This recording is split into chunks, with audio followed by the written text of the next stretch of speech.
Hola, mi nombre es Roberto Méndez y en este trabajo práctico sobre árboles binarios, además de interiorizarme en el tema y comprender las operaciones básicas aplicables a dichos árboles, me enfoqué principalmente en desarrollar la función eliminar nodo, teniendo en cuenta los diferentes casos que la misma debe contemplar, y además en presentar un caso de uso práctico, digamos, de un pequeño chatbot que lo que hace es, a partir de un árbol de decisiones, dar un diagnóstico médico básico.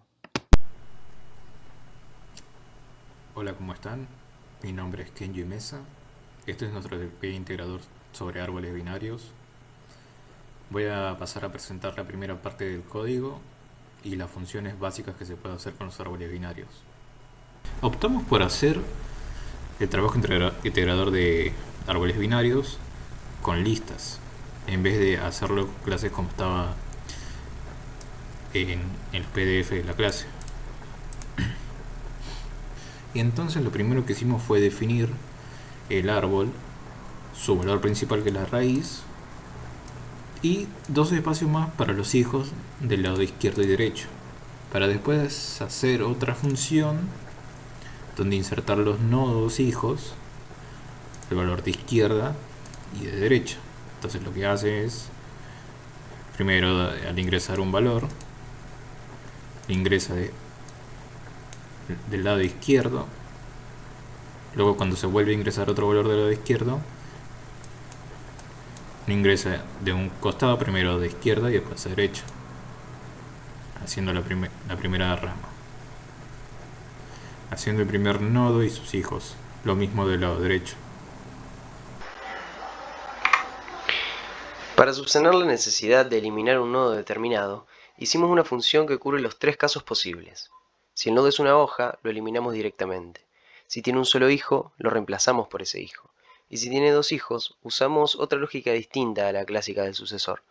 Lo que hacemos es reemplazar el nodo eliminado por su subárbol izquierdo, y luego enganchamos el subárbol derecho como hijo derecho del nodo más a la derecha del subárbol izquierdo.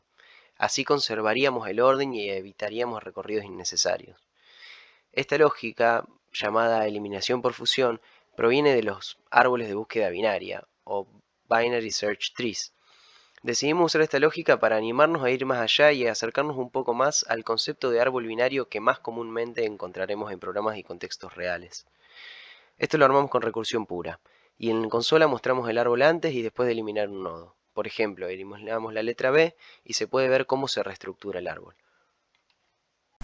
Bueno, y luego definimos la función del recorrido preorden, que lo que hace primero es mostrar el nodo principal, que es la raíz, acá está, y nos va mostrando los nodos hijos que van por izquierda y luego por derecha. B, D y E son los que van por izquierda y C, F, G son los que van por derecha. Bueno, y luego definimos la función del recorrido en orden, que lo que hace es mostrar por izquierda primero, de forma inversa, DBE, que es los nodos que van por izquierda, nodos hijos, y luego el nodo raíz A. Y luego también inversamente el nodo y sus hijos que van por derecha, F, C y G. Nótese aquí con el nodo preorden y orden que derecha e izquierda están en reverso en el modo in orden. Y por último definimos la función del recorrido postorden, que lo que hace es mostrarnos primero el recorrido que va por la izquierda, luego el recorrido por derecha, el nodo y sus hijos, y por último el nodo principal raíz. Entonces tenemos D, E, B, que son los nodos que van primero por izquierda, luego F, G, C, que son la derecha, y A, el raíz. 3, 2. Luego implementamos una función para rotar 90 grados hacia la izquierda el árbol binario. Vamos acá. Lo primero que hicimos fue poner los nodos por derecha, por derecha,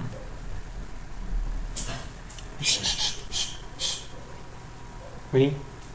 Quieta. Quieta, quieta. Basta. 3, 2, 1. Luego implementamos una función para rotar 90 grados hacia la izquierda el árbol binario. Entonces lo primero que hicimos fue poner los datos del nodo y sus hijos por derecha, más esta función que nos sirve para ponerle sangría cada que se ingresa un valor del nodo. Lo mismo subsecuente, que primero ingrese el valor raíz en el centro sin sangrías. Como vemos aquí, el árbol está rotado 90 grados hacia la izquierda. Luego definimos una función para buscar un nodo específico en el árbol. Si el valor ingresado no está en el árbol, nos regresa false. Si el valor ingresado sí está en el árbol, nos muestra dicho valor y nos regresa un true. Entonces nos muestra un mensaje: existe el nodo E igual true. Luego definimos una función para calcular la altura del árbol binario. Por cada piso de la estructura, tanto sea de el nodo por izquierda o derecha, nos suma 1, dándonos en total la altura del árbol binario, que son 3, porque es la raíz, luego sus hijos y los hijos de los hijos. Una altura máxima de 3. Luego una función para contar la cantidad de nodos que fueron ingresados en el árbol binario. Contando cada uno de los nodos, en total tenemos 7 nodos. Y por último agregamos una función que solo nos muestre los nodos hoja. Si no son nodos hoja, caso contrario, no los cuenta. Entonces, para repasar, tenemos la altura del árbol binario, la cantidad total de nodos, si existe X tipo de nodo en el árbol, mostrar true o false, y solo mostrar los nodos hoja. Otra parte que hicimos fue el ejemplo práctico del chatbot. Lo que hicimos fue armar un árbol donde cada nodo es una pregunta de sí o no. Dependiendo de lo que respondes, vas bajando por un subárbol izquierdo o el derecho hasta llegar a un diagnóstico. Es como un pequeño sistema experto. Lo corremos desde consola y se puede ver el flujo. Por ejemplo, si respondo sí a fiebre y no a dolor muscular, el programa me devuelve el diagnóstico parece un resfrío, y así respectivamente según corresponda. Probamos varios casos y la función eliminar nodo anduvo bien. El árbol se reacomoda según corresponda. También el chatbot da respuestas coherentes según las decisiones que uno va tomando. El trabajo práctico en general nos sirvió mucho para practicar recursión y ver cómo una estructura como un árbol se puede usar tanto para manipular datos como para crear algo interactivo.